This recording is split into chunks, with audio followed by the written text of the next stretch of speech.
Good morning po. Ngayon ay magta-travel po tayo. At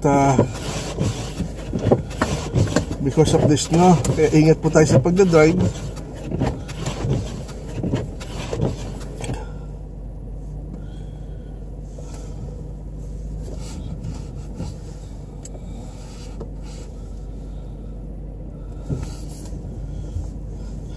Ngayon po ay -5. But marami pong snow at ice sa road. Kaya we have to drive carefully and defensively. And hindi naman mabilis, hindi naman mabagal. Kaya lang misa mag-ingat po tayo sa pagdadrive sa kalsada po.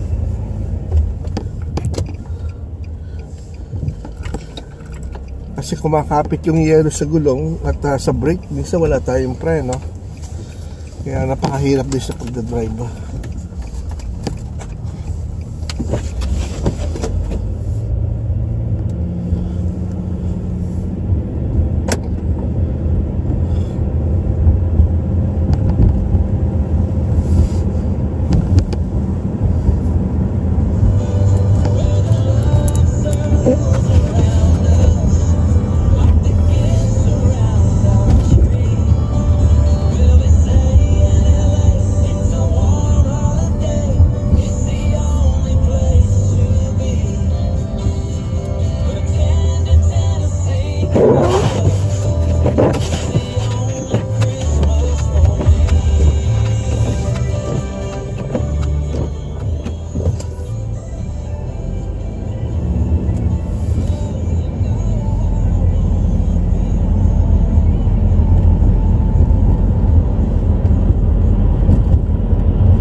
publication of ministerial mandate letters and efforts to make more data available through the restoration of the long-form census.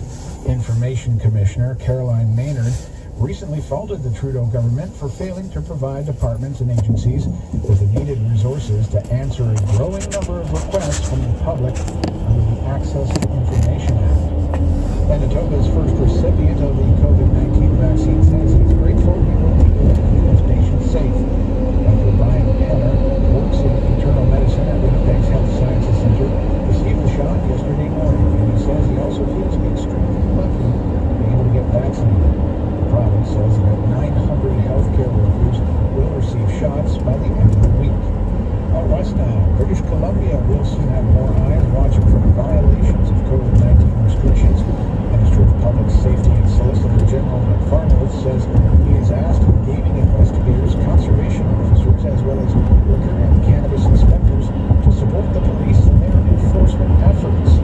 640 new cases of COVID-19 were counted in BC yesterday, along with 24 deaths.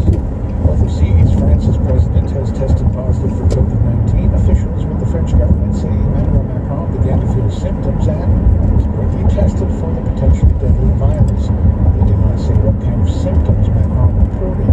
He took part in the EU summit recently with other European leaders. That was just last week. And he just met with the Prime Minister of Portugal yesterday. The presidential palace confirmed that Macron's trip to Lebanon, scheduled for next week, is being cancelled. This past year has brought on a push to improve workplace culture and attract and retain more diverse staff and customers. But the pledge to change comes just as COVID-19 batters the economy, with many companies struggling to survive. Experts like Tash and Jeffries says it's important to keep the momentum going. The founder of Diversa, a startup helping people of color and women pursue careers in the tech sector, says there's no shortage of things that companies can be doing. She says one way would be to shift contracts to companies committed to diverse workforces. And finally, with small businesses struggling during the pandemic, Lin-Manuel Miranda says now's the best time to show your support. Speaking with ABC News, the award-winning Hamilton creator says he teamed up with American Express for its Share Joy, Shop Small campaign. Miranda says the effort for him is personal as a native New Yorker whose first play in the Heights centered around such businesses. This is the Canadian Press. In sports, the Houston Rockets' disgruntled guard James Harden spoke to the media for the first time since reporting late in camp and reports that he wants to be traded. Harden sidestepped questions about his trade, the man saying he's focused on being in Houston. Harden appears to be in worse physical condition than he was during Houston's last playoff game. Social media went wild with jokes about his apparent weight gain after he was seen in uniform Tuesday night for the first time in months.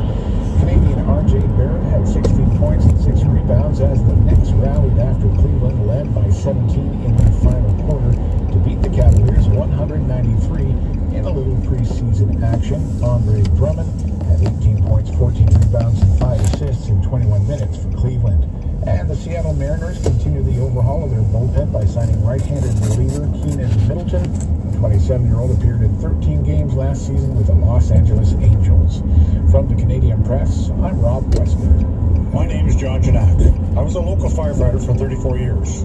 Carbon monoxide killed my niece Lori Hawkins and her entire family in Woodstock. They did not have a carbon monoxide alarm. In their honor, the Ontario government passed a law making CO alarms mandatory for all homes with an attached garage, fireplace, gas appliances, or heating system. Please protect your family today by installing a carbon monoxide alarm. Thank you. If you're a Humber student or employee and you think you may have COVID-19 or have been exposed to someone who has COVID-19, please.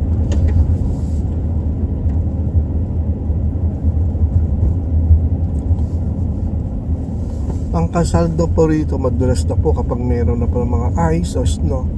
Kaya bibigyan nyo ng pagitan na sasakyan nyo kasi minsan nawawalan kayo ng preno. Bigyan nyo ng gap para hindi nyo siya mabangga at maaksidente kayo. Sige po, salamat po.